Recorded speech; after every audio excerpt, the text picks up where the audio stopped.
Okay, so as you can see, this is my existing shed prior to building the new 10x10. The old shed was a tin shed in my backyard that roughly dimensions were 6 foot by 6 foot. It was sitting on an existing concrete pad, and my goal was to create a accessory building that was 10 foot by 10 foot roughly, under local building bylaw, that you do not need a permit for an accessory building. So I'll just narrate through as we go through here. We just moved the old shed off the pad, and then I started to dig up the ground here in preparation for the new concrete pad. So what I had to do here was just clean up the old pad and then dig down roughly 4 inches around the existing concrete pad out to the new dimensions, so that way I could pour a pad, or prep the forms, pour the pad, and then once the new concrete was on there, build the new walls and shed on top of that.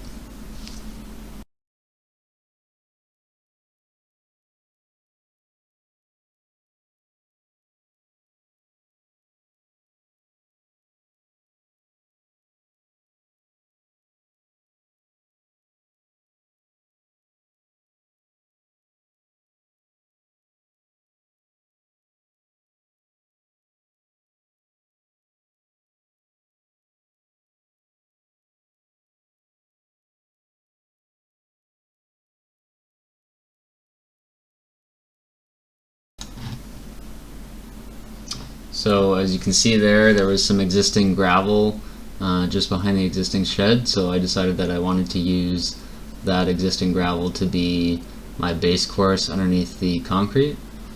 So what I was doing here was just digging up the existing soil, and then once I had that out, all the topsoil out, I could use, once I built my form, I could use the gravel that I just dug up there as a base course for a good drainage layer prior to pouring my concrete.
So what I did here was, once I dug down about 4 inches, I used 2x4s as my forms. I picked up 8-foot 2x4s and then put them together to the rough dimensions once assembled, and I'll show you in a minute what I was doing to measure my diagonals. But because I had an existing pad, it wasn't super easy to make a square form. I had to kind of work with what I had there, so I couldn't make a perfect square, and I just had to make do with what I had.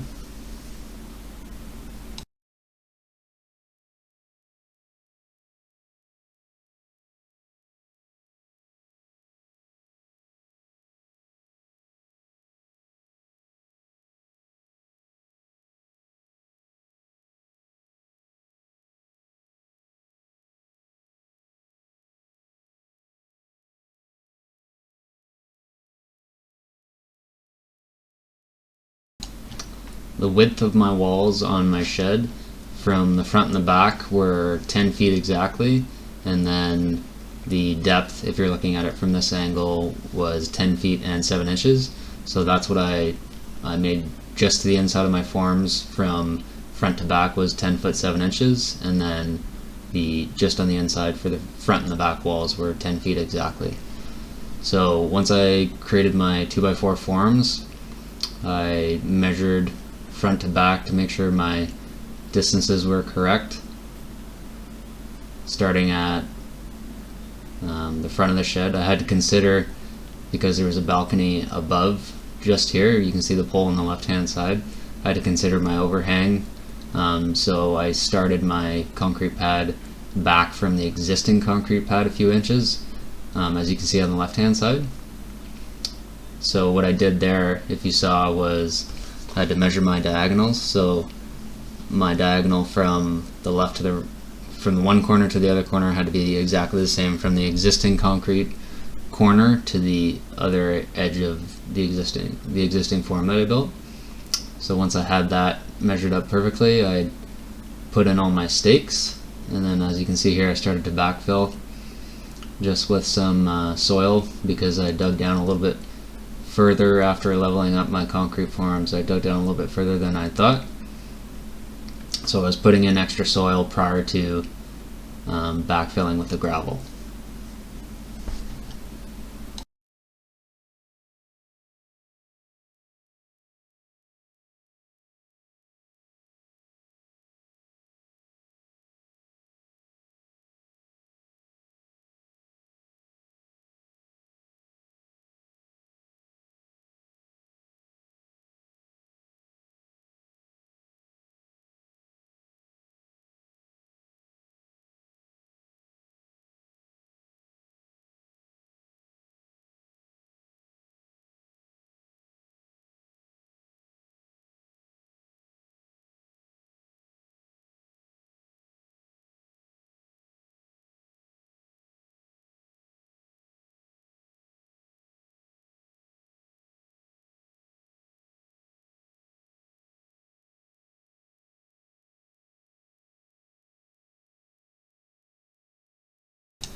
So of course, between all layers, the soil and the gravel, I was tamping. So I'd put down the layer of soil, tamp it down with a hand tamper, and then put down the gravel, and then hand tamp it, and put down the rest of the gravel and hand tamp it. The goal here was to get up to the bottom of the 2x4 form, so that way I could minimize the amount of concrete that I had to use, or the amount of concrete that I had to buy, and not spend so much money on that portion. So here I'm tapping into the existing concrete pad. So what my plan was to do here was use 3 or 4 pieces of rebar on each side and drill into the existing concrete slab and put in the rebar, so that way when I pour the new concrete it would tie into the existing one. So here you can see I'm cutting off the tops of my stakes, so that way when I go across the top of the existing form with a screed like that, I'm not having any issues bumping into anything. Right there I'm marking out all of my J-bolt locations, so that way I don't hit the 2x4 walls once I'm in there. So there you go, you can see me putting in the rebar. So this concrete mixer I got from Home Depot as a rental. It was about $50 or $60 for the day, not too bad if you're doing this by yourself. I had roughly 35 bags, I think, that I used for the size of this slab. So the existing slab there was 6x6, so the other portion was maybe like 3x10, and then the other portion of it. So I've never used one of these mixers before, but it's pretty handy. Definitely beats mixing concrete by hand in a wheelbarrow. Super easy. That's just an electric motor. Then it spins a drum. You can fit in 2 full bags. It's pretty straightforward to use. And then I had a mixing bucket with a hose just to make things go smooth and easy there. So if you can see what I'm doing with my bags, I had a short piece of rebar. I would place the bag on top of the rebar and then use a knife, cut the bag, and then lift the rebar straight up, and that would make them into half bags, which were easy to handle because the concrete bags are pretty heavy.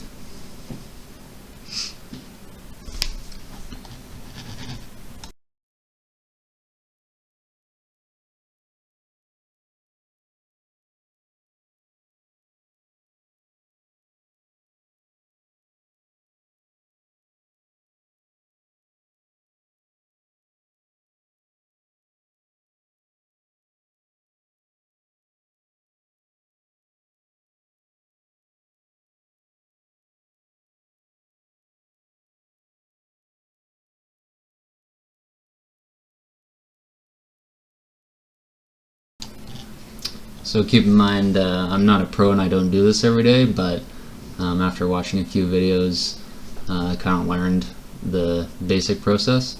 So once I had the concrete filled up to roughly the top of the 2x4 forms, I would take a 2x4 to screed across the top and make it somewhat smooth, bring the concrete to the surface, or the cement to the surface of the concrete.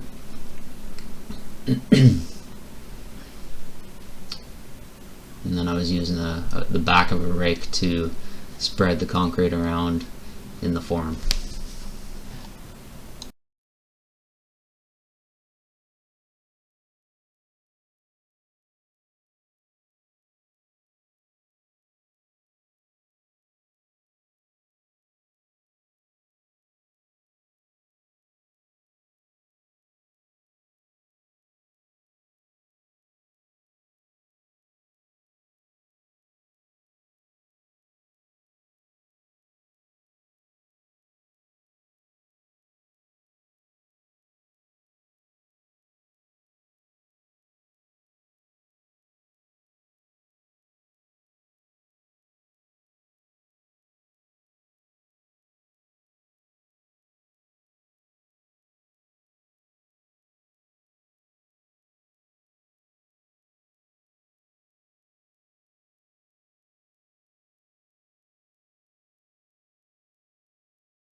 So here, now that the concrete was finished, I went and washed off the bucket and the tools and the mixer, and then I put in the J-bolts.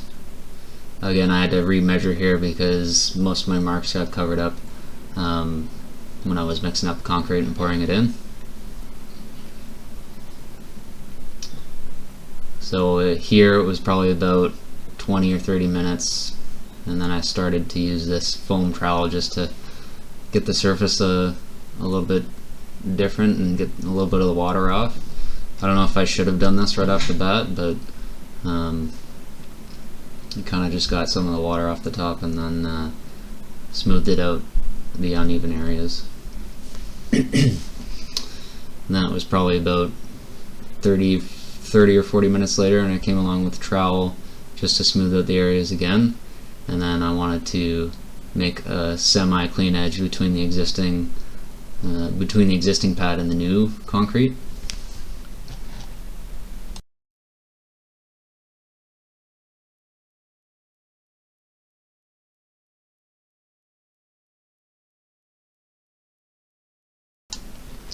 And then I came along with a concrete broom, and then I pulled across in one direction to create a broom finish on the surface of the concrete to kind of match the existing pad.